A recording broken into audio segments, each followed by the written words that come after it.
မင်္ဂလာပါဒီနေ့မှာတော့ Phoenix ကုန်တဲ့6ထပ်မှာရှိတဲ့ဖရဖွထဖနွန်ဆက်ပန်ဟာမနခဏပတိဆိုတဲ့ဟိန္ဒူဘုရားကျောင်းလေးကိုတွားရောက်ပြီးတော့ဆူတောင်းမှာဖြစ်ပါတယ်ခင်ဗျာဒီဟိန္ဒူဘုရားကျောင်းလေးဟာ Phoenix ကုန်တဲ့6ထပ်မှာရှိပြီးတော့မှအရင်လဲဆူတောင်းပြည်တယ်ဆိုပြီးတော့ထိုင်းနိုင်ငံကလူမျိုးတွေသာမကဘဲနဲ့ကျွန်တော်မြန်မာလူမျိုးတွေလည်းရောက်ဆူတောင်းနေဆိုတာသိရပါတယ်ခင်ဗျာအားကြောင့်ကျွန်တော်လည်းပဲယုံကြည်ရကိုးဝေရပါတော့ဆူတောင်းများပြည်လေမလားဆိုတဲ့စိတ်ကလေးနဲ့တွားရောက်ဆူတောင်းခဲ့ပါတယ်ခင်ဗျာတကယ်လို့ကိုကဟိန္ဒူဘုရားကျောင်းတွေနဲ့လည်းဆက်ဆက်တဲ့ဆူတောင်းတွေလည်းပြည်ခဲ့ဘူးဆိုရင်တော့ဒီဘုရားကျောင်းလေးကိုမဖြစ်မနေတွားရမှာဖြစ်ပါတယ်ဒီဘုရားကျောင်းလေးကပလဲပရီကုန်းလေးရဲ့ပန်းလေးရဲ့ဝယ်ပြီးလို့ရှိရင်အမှဆူတောင်းစရာရှိတာဆူတောင်းပြီးရင်ကြွက်ရုပ်ကလေးရှိတယ်အဲ့ဒီကြွက်ရုပ်ကလေးမှာတစ်ဖက်ကိုနားလေးကိုပိတ်ပြီးတော့တစ်ဖက်ကိုဆူတောင်းချင်တာလေးဆူတောင်းမှာဖြစ်ပါတယ်ခင်ဗျာပြီးတော့မှဖះမှာနံပါတ်တွေရှိပါတယ်အဲ့နံပါတ်တွေအစင်လိုက်အတိုင်း1 3 4 5 6 9 10 1 2 1ပြည့်2 2ပြည့်3အဲ့လိုမျိုးအစင်လိုက်ဆူတောင်းသွားရမှာဖြစ်ပါတယ်ခင်ဗျာဖះလည်းတစ်ပတ်ပြည့်ပြီးတော့ဆူတောင်းတွေလည်းပြီးပြီဆိုလို့ရှိရင်တော့မိမိရဲ့ဆူတောင်းတွေကတော်တော်များများပြည့်တယ်လို့သိထားရပါတယ်ခင်ဗျာ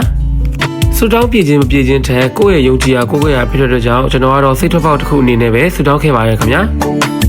ဆူတောင်းပုံလေးကတော့ရွှေရှင်းပါတယ်ကျွန်တော်ဝယ်လာတဲ့ပန်းလေးနဲ့ဒီပလဲပရီကုန်းလေးကိုအခုလိုမျိုးအရင်ဆုံးပန်းလေးကိုကျွန်တော်ဆူတောင်းပြီးတော့စက္ကန့်ပါပါနော်အဲ့လိုစက္ကန့်ပြီးဆိုလို့ရှိရင်တော့လက်ထက်မှာရှိတဲ့အဲ့ပလဲပရီကုန်းလေးကိုအဲ့ကြွက်ကလေးမှာသွားပြီးတော့ချိန်ရမယ်ပြီးလို့ရှိရင်အဲ့ကြွက်ကလေးရဲ့နရွက်တစ်ဖက်ကိုပိတ်ပြီးတော့မှနောက်တစ်ဖက်ကနေကိုဆူတောင်းအောင်ပါပေါ့နော်ပြီးရင်နောက်ထပ်နံပါတ်1နေရာပြီးနံပါတ်2နေရာကိုသွားရမယ်အဲ့လိုနံပါတ်တွေအစင်လိုက်ရှိပြီးတဲ့အခါမှာစုကတော့တစ်ခုတည်းကိုပဲတောင်းရမှာဖြစ်ပါတယ်အဲ့လိုစုတစ်ခုတည်းကိုတောင်းရင်စုပို့ပြည့်ရလို့ပြောကြပါတယ်ဘယ်လိုပဲဖြစ်ပေါ့နော်ဒီ Phoenix ကုန်တက်ရဲ့အပေါ်ဆုံး6လောက်တက်ပြီးတော့အဲ့လိုမျိုးပြရဲ့ City View တွေကိုကြည့်မယ်ပြီးတော့ဓာတ်ပုံလှလေးရိုက်မယ်ဒီမှာအခန့်ပွဲတွေလုပ်ချင်တယ်လုပ်လို့ရတယ်အဲ့ဒါကြောင့် Phoenix ကုန်တက်ကိုရောက်လို့ရှိရင်အပေါ်ဆုံးထက်က6လောက်မှာရှိရဲ့အဲ့ဒီ rooftop ကိုလည်းမဖြစ်မနေတော့မမေ့ပါနဲ့လို့အကြံပေးချင်ပါတယ်ခင်ဗျာအားလုံးပဲနောက်တဲ့ blog တွေမှာပြန်လည်ဆုံတွေ့ပါအောင်ခင်ဗျာအားလုံးပဲတတ်တာပါ